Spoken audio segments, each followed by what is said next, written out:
In what continent can you find Canada? North America. Okay, correct. Next. In what continent can you find Brazil? South America. Okay, very good. How about in what continent can you find Finland? Europe. Wow, very good. How about Philippines? Asia. Okay, very good. How about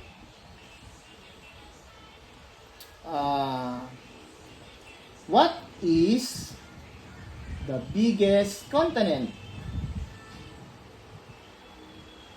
Biggest. Asia. Okay, very good.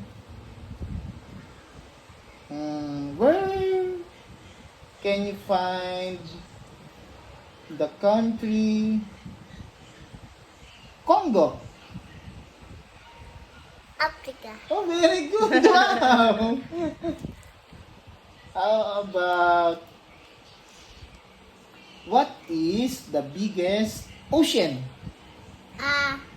Pacific Ocean. Wow.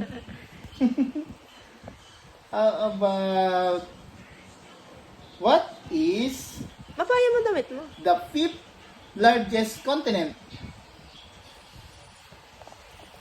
Asia. Hmm? Antarctica. Antarctica. Wow.